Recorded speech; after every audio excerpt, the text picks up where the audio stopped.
semua dalam keadaan yang baik dan dalam keadaan yang sehat ya. Cici bersyukur kita semua masih dapat ada kesempatan untuk kita sama-sama beribadah pada hari ini. Yuk adik-adik, sebelum kita mau mulai ibadah kita pada hari ini, yuk kita sama-sama satu di dalam doa, lipat tangannya dan tutup matanya. Tuhan, kami bersyukur untuk hari ini ya Tuhan, hari yang baru yang telah Kau berikan untuk setiap kami ya Tuhan. Biar kiranya Tuhan Kau memberikan setiap kami sukacita ya Tuhan, bahwa setiap kami ya Tuhan bersukacita di dalam memuji dan menyembah Engkau ya Tuhan. Kami serahkan ya Tuhan ibadah kami pada hari ini dalam tangan-Mu. Biar kiranya ya Tuhan setiap adik-adik yang pada saat ini beribadah bersama kami ya Tuhan juga merasakan sukacita yang daripada-Mu ya Tuhan. Pimpin ibadah kami ya Tuhan dari awal pertengahan bahkan hingga akhirnya ya Tuhan. Biar nama-Mu yang kami tinggikan dan kami muliakan. Hanya di dalam nama Tuhan Yesus saya percaya, katakan amin. Shalom semuanya. Coba yuk kakak Joanna kita tes dulu ya yel-yelnya ya. Anak sekolah minggu, yes, luar biasa. Yuk adik-adik semuanya kita bangkit berdiri, kita mau memuji Tuhan. Yuk kita semua tepuk tangannya.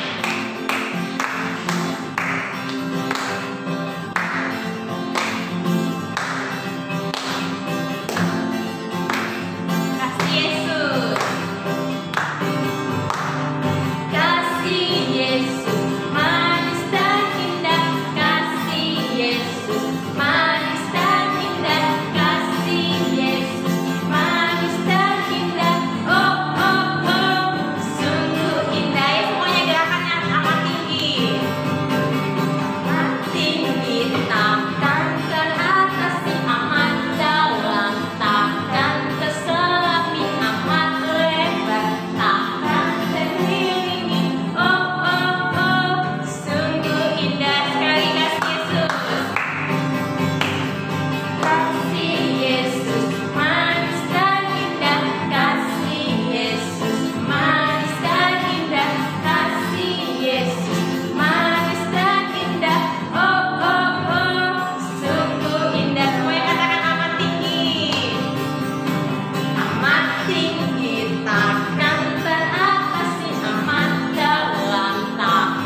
Dan terindah. Yuk semuanya kita nyatakan bahwa kita hari ini bahagia dan kita menyanyikan satu pujian lagi. Hari ini terasa bahagia semuanya, tepuk tangannya.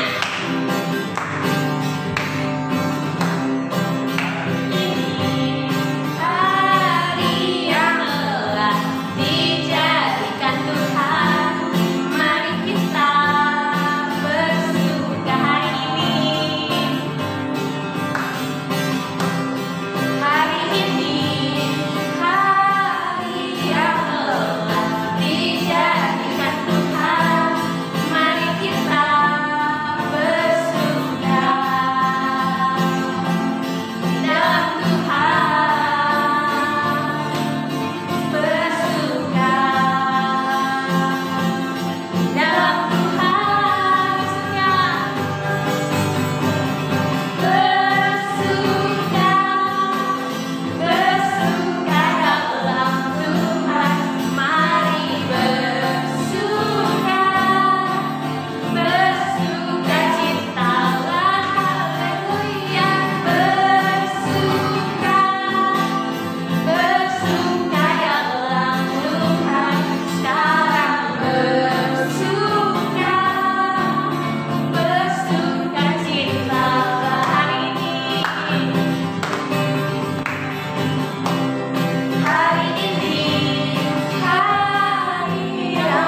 di rumah kalian masing-masing pada hari ini. Ya adik-adik, kita mau siapkan hati kita. Kita akan dengarkan firman Tuhan. Sebelumnya kita mau datang kepada Tuhan terlebih dahulu. Adik-adik, siapkan hati kalian supaya kita dapat mendengarkan firman Tuhan dengan baik dan kita dapat mencerna setiap firman Tuhan yang akan disampaikan. Terima kasih ya Tuhan, terima kasih Yesus. Ini setiap kami ya Tuhan, dan kiranya Tuhan Kau yang membawa setiap kami untuk duduk manis ya Tuhan, untuk mendengarkan dan mempersiapkan hati kami lebih dalam lagi ya Tuhan, untuk menyambut firman-Mu ya Tuhan. Kami buka setiap hati kami buka setiap pikiran kami ya Tuhan. Biar hanya Engkau saja ya Tuhan yang turun dan berkata di atas setiap kehidupan kami ya Tuhan. Terima kasih ya Tuhan, terima kasih Yesus.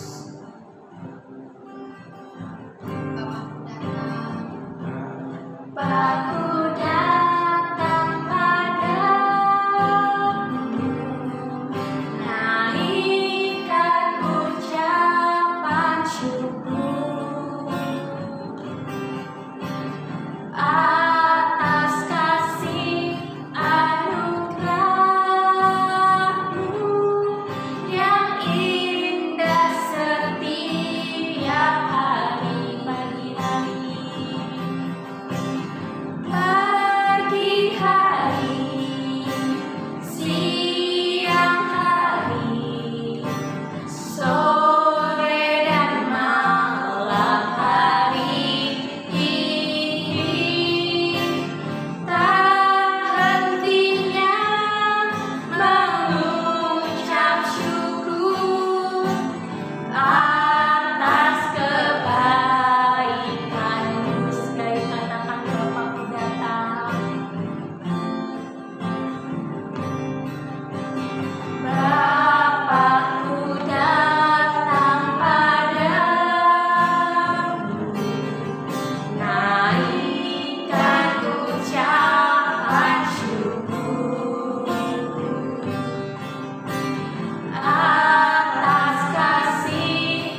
Kami naikkan syukur kepada Tuhan. Terima kasih buat hari ini Tuhan. Kami sudah memuji, memuliakan nama Tuhan.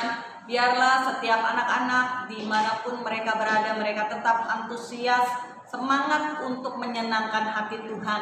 Dan sebentar kami mau mendengarkan kebenaran firman Tuhan, mengurapi setiap kami yang hadir dimanapun kami berada, untuk kami memiliki telinga sebagai seorang murid yang mau dididik melalui firman Tuhan. Biarlah ya Tuhan, setiap firman-Mu ini menjadi ajaran, didikan buat kami, menjadikan kami pribadi yang lebih baik lagi ya Tuhan.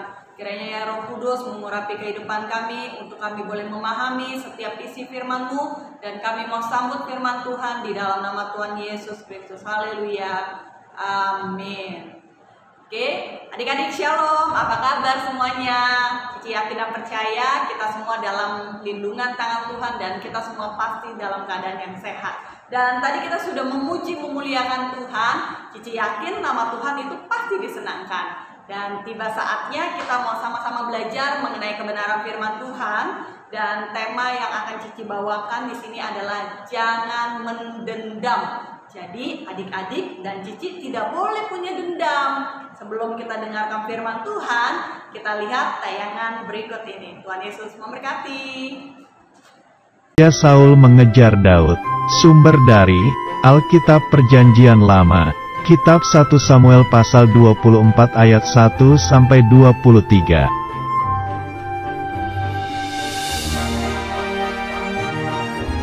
Pada waktu itu, kerajaan Israel dipimpin oleh Raja Saul.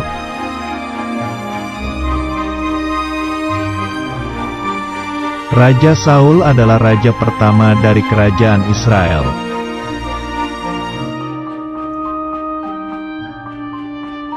Daud adalah seorang prajurit kerajaan Israel. Daud berhasil kalahkan puluhan ribu tentara musuh.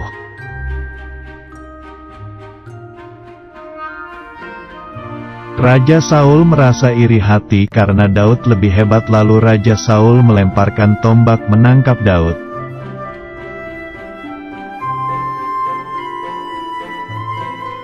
Daud menghindari serangan tombak Raja Saul dan berlari pergi menyelamatkan diri.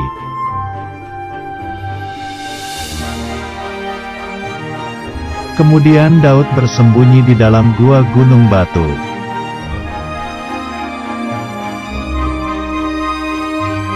Raja Saul dan pasukannya lalu pergi untuk mencari dan menangkap Daud.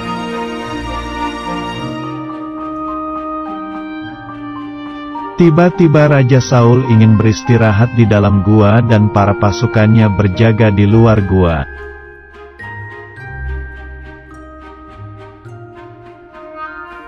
Raja Saul tidak mengetahui bahwa di dalam gua itu juga ada Daud yang bersembunyi.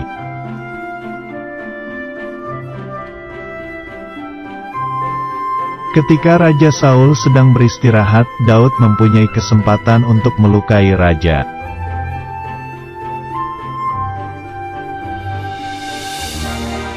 Tapi Daud sangat menghormati Raja Saul. Karena itu, Daud hanya memotong sedikit baju raja.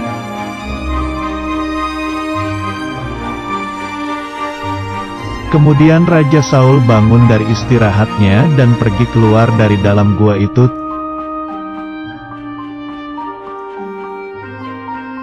Tiba-tiba Daud memanggil Raja Saul dan menunjukkan potongan baju yang diambilnya.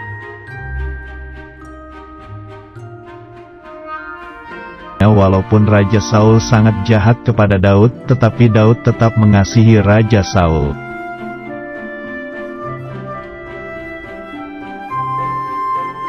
Ayat hafalan. Taatilah pemimpin-pemimpinmu dan tunduklah kepada mereka. Kitab Ibrani pasal 13 ayat 17. Nah, adik-adik, tadi adik-adik sudah saksikan ya tayangan video cerita tentang Daud dan Raja Saul. Kalian lihat ya, Raja Saul itu ternyata punya hati yang mendendam, mempunyai hati yang iri sama Daud. Karena apa? Karena Daud dirasa lebih hebat. Daud itu lebih dieluk-elukan, lebih istilahnya dihormati sama rakyat pada saat itu. sehingga Raja Saul cemburu. Wah, siapa nih? Di sini adik-adik, apakah adik-adik pernah cemburu? Mungkin pada saat mama, papa adik-adik lebih mengapresiasi kakak atau adik kalian. Di sini kita mau sama-sama belajar ya. Seperti Raja Daud. Daud itu tidak pernah mendendam, sekalipun Saul mencoba senantiasa untuk menyakiti hati Daud.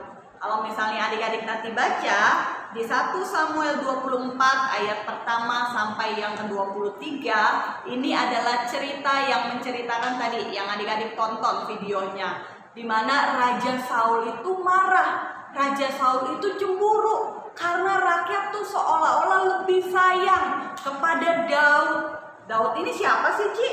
Daud ini kalau misalnya adik-adik baca ceritanya di 1 Samuel sebelum di pasal ayat 23, di sini adik-adik akan temukan Daud itu adalah seorang prajurit yang gagah berani. Dia bisa mengalahkan Goliat, dia bisa mengalahkan sampai berlaksa-laksa musuh. Waduh, pantesan Raja Saul cemburu karena Daud itu dinilai sebagai prajurit yang hebat. Tetapi adik-adik, di sini Cici mau tekankan ya, kalau misalnya adik-adik lihat tadi ceritanya, pada saat Raja Saul mencoba mencari Daud bersama dengan pasukannya, Daud itu tidak melawan Raja Saul. Karena apa? Karena Daud itu mengasihi Raja Saul sebagai orang yang dihormati. Bahkan kalau misalnya adik-adik lihat nanti di Samuel 24 ayatnya yang ke-11, di situ dikatakan bahwa Daud ini bilang Saul itu adalah orang yang diurapi Tuhan, sehingga dia tidak mau menyentuh orang yang diurapi Tuhan. Sekalipun pada saat itu Saul mencoba untuk membunuh Daud. Nah, adik-adik, tadi kan adik-adik lihat ya, sebenarnya Daud itu punya kesempatan untuk melukai Saul. Pada saat Saul datang ke dalam goa dan coba beristirahat, Saul itu tidak tahu kalau ternyata di dalam goa itu ada si Daud. Kalau misalnya kita pikir secara logika, itu adalah kesempatan yang bagus untuk Daud melukai Saul. Tapi sekali lagi, karena Daud tidak punya hati yang mendendam dan dia tetap mengasihi Saul, menghormati Saul sebagai orang yang diurapi Tuhan, Daud tidak melukai Saul sama sekali. Apa yang dilakukan Daud? Daud itu hanya memotong punca jubahnya untuk membuktikan dia sebenarnya ada kesempatan untuk melukai Saul, tetapi dia takut akan Tuhan. Dia punya hati yang mengasihi sehingga dia tidak mau melukai Saul sekalipun ada kesempatan. Nah, adik-adik, di sini ada dua hal yang Cici mau tekankan sama adik-adik semuanya mengenai kisah Daud dan Saul. Di 1 Samuel 24 ayat 1 sampai 23. Nanti adik-adik yang sudah bisa baca silakan baca ya di rumah, atau adik-adik yang belum bisa baca bisa minta kakaknya atau orang tua kalian untuk membacakan kisah ini karena kisah ini sangat menarik untuk disaksikan.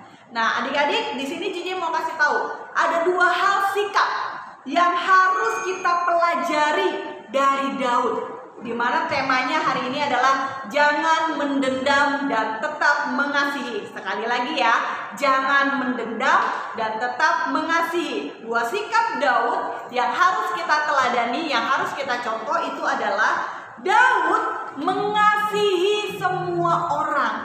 Daud mengasihi Saul, yang artinya kita sebagai anak-anak Tuhan harus memiliki hati yang mengasihi. Sekalipun mungkin orang lain membenci kita, sekalipun mungkin orang lain ingin jahat sama kita, tapi kita tidak boleh mendendam, tidak boleh membalas kejahatan dengan kejahatan. Di sini artinya adik-adik Cici ajarkan untuk memiliki hati yang mengasihi. Kalau misalnya adik-adik baca ya, di Lukas 6 ayat 27, Lukas 6 ayat 27 di situ dikatakan, tetapi Tetapi kepada kamu yang mendengarkan aku berkata, kasihinilah musuhmu, berbuat baik kepada semua orang yang membenci kamu. Wow, firman Tuhannya dahsyat, mengajarkan kita untuk kita selalu berbuat baik kepada semua orang, sekalipun orang itu sudah jahat dengan kita. Adik-adik, di sini poin pertama ya, yang harus adik-adik pegang, sama seperti Daud, adik-adik harus tetap memiliki hati yang mengasihi, hati yang terus senantiasa mencintai banyak orang, sekalipun mungkin orang itu benci sama kita. Nah, kemudian poin kedua yang Cici mau kasih tahu adalah dari Daud ini kita bisa pelajari bahwa kita sebagai anak Tuhan tidak boleh balas kejahatan dengan kejahatan. Daud ini tadi punya kesempatan ya adik-adik ya, untuk membalas Saul, untuk membalaskan dendam kepada Saul. Tapi sekali lagi, Daud tidak memakai kesempatan itu untuk melukai Saul, karena dia mengerti kebenaran firman Tuhan. Di Matius 5 ayatnya yang ke 39. Matius 5 ayat 39, di sini Cici bacakan buat kalian. Tetapi aku berkata kepadamu, janganlah kamu melawan orang yang berbuat jahat kepadamu, melainkan siapapun yang menampar pipi kananmu, berikanlah juga kepadanya pipi kirimu. Yang artinya adik-adik di sini, sekalipun si Aci nakal sama aku, si Beci jahat sama aku, tetapi di sini Cici mau tekankan, adik-adik tidak boleh membalas kejahatan dengan kejahatan. Pada saat adik-adik dilukai, tetaplah adik-adik membalas mereka dengan kebaikan. Sama seperti Daud. Daud ini tetap mengasihi Saul, tetap menghormati Saul, tidak membalas kejahatan Saul dengan kejahatan, tetapi dia tetap mencurahkan hatinya untuk dia tetap mengasihi Saul. Oleh karena itu adik-adik, Tuhan Yesus sekali lagi menegaskan kepada kita, sebagai anak Tuhan, jagalah hati kita. Jaga hati kita untuk tidak mendendam, untuk tetap memiliki hati yang mengasihi, dan hati yang tidak mau membalas kejahatan dengan kejahatan. Kiranya pada hari ini firman Tuhan mengajarkan kita untuk kita menjadi pribadi yang lebih baik lagi, pribadi yang tetap mengasihi semua orang. Sama seperti Daud, Tuhan Yesus pun pasti merindukan adik-adik pun juga memiliki hati yang sama, hati yang senantiasa mengasihi. Dan di sini terakhir ya adik-adik ya, untuk ayat hafalannya di Ibrani 13 ayat 17a. Di sini ayat hafalannya adalah, taatilah pemimpin-pemimpinmu dan tunduklah kepada mereka, sebab mereka berjaga-jaga atas jiwamu sebagai orang-orang yang harus bertanggung jawab atasnya. Tuhan juga mengajarkan kita untuk kita menghormati setiap pemimpin kita, setiap orang tua kita, setiap guru kita di sekolahan itu harus kita hormati. Sekalipun mungkin mama papa kita punya kekurangan, sekalipun mungkin guru kita punya kekurangan, atau kalian pernah dimarahin sama guru kalian, tetapi di sini Tuhan ajarkan kita untuk tetap mengasihi. Kiranya firman Tuhan hari ini menjadi berkat buat adik-adik semua, dan Cici selalu berdoa adik-adik senantiasa memiliki hati yang tidak menendam dan senantiasa mengasihi semua orang. Mari kita bersatu dalam doa. Kami naikkan syukur kami kepada Tuhan. Terima kasih buat anugerah-Mu Tuhan pada hari ini. Engkau mengajarkan kami, setiap kami yang ada di rumah, untuk kami memiliki hati yang senantiasa tidak mendendam. Sekalipun ada orang ya Tuhan yang mungkin jahat kepada kami mau membalas setiap kejahatan mereka dengan segala hal yang baik. Mampukan kami ya Tuhan, anak-anak sekolah minggu GBI Persada Indah, memiliki hati yang senantiasa mengasihi semua orang, senantiasa tidak mendendam, senantiasa tidak membalas kejahatan dengan kejahatan. Roh Kudus, mampukan kami semua untuk kami menjadi pribadi anak-anak Tuhan yang takut akan Tuhan dan senantiasa menaati segala firman Tuhan. Di dalam nama Tuhan Yesus Kristus kami sudah berdoa dan mengucap syukur. Haleluya. Amin. Oke, adik-adik, seberapa banyak adik-adik yang terberkati dengan firman Tuhan pada hari ini? Terima kasih untuk Cirasti yang sudah menjadi saran berkat untuk setiap kami adik-adik di sekolah minggu GB Persada ini. Dan sebentar saya akan mau menyampaikan beberapa pengumuman untuk kalian semua yang di rumah. Jangan lupa untuk tetap saksikan untuk ibadah sekolah minggu yang akan tayang di setiap hari Minggu. Itu mulai dari jam 8 pagi. Boleh kalian sama-sama saksikan ibadah sekolah minggu di YouTube GBI Persada Indah. Jadi jangan lupa ajak kakaknya, ajak adiknya, atau bahkan tetangganya, teman-teman sekolahnya juga diajak. Yuk kita sama-sama untuk tetap datang beribadah sekolah minggu meskipun hanya via YouTube ya. Nah tapi jangan lupa juga, jangan khawatir, kita akan ada fellowship di setiap hari Kamis itu jam 5:30 sore via Google Meet. Jadi adik-adik jangan lupa tetap ikuti juga untuk fellowship itu setiap hari Kamis jam 5:30 sore ya. Dan juga untuk adik-adik yang mungkin ingin memberikan persembahan, kalian dapat langsung melakukan transfer ke nomor rekening BCA GBI Persada Indah di nomor rekening 228 277 2711. Ulangin sekali lagi ya, di nomor rekening 228 277 2711 atas nama GBI Persada Indah, ada di Bank BCA. Yuk adik-adik semuanya, kita mau tutup ibadah kita pada hari ini. Kita mau nyanyikan satu buah lagu.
Bersatu dalam doa. Kami naikkan syukur kami kepada Tuhan. Terima kasih buat segala berkat firman Tuhan. Dan biarlah ya Tuhan, setiap pujian kami yakin dan percaya itu pun berkenan menyenangkan hati Tuhan. Dan sebentar Tuhan, kami mau kembali beraktivitas, melanjutkan ya Tuhan segala kegiatan kami di hari ini. Tuhan kiranya tetap sertai kehidupan anak-anak-Mu dimanapun mereka berada. Kami mengangkat tangan kami, kiranya Tuhan kami mau menerima segala berkat Tuhan. Biarlah ya Tuhan Kau juga memberkati setiap apapun yang menjadi ya Tuhan kerinduan setiap anak-anak sekolah minggu di tempat ini ya Bapa. Dimanapun mereka berada Tuhan jamah, Tuhan berkati, Tuhan berikan segala sesuatunya ya Tuhan yang terbaik dalam kehidupan mereka. Kau juga memberkati setiap keluarga kami, mama papa kami, adik kakak kami. Ikat kami semua dengan tali kasih Tuhan sehingga nyata kemuliaan Tuhan dalam kehidupan kami. Tuhan juga memberkati sekolah anak-anak-Mu ya Tuhan dimanapun mereka berada. Kiranya Engkau jadikan kami anak-anak yang cerdas, anak-anak yang takut akan Tuhan, anak-anak yang menjadi kebanggaan setiap orang tua kami. Biarlah ya Bapa, sebentar kami mau terima segala berkat Tuhan. Kami yakin dan percaya penyertaan-Mu nyata mulai dari hari ini sampai selama-lamanya. Di dalam nama Tuhan Yesus Kristus kami sudah berdoa dan mengucap syukur. Haleluya. Amin.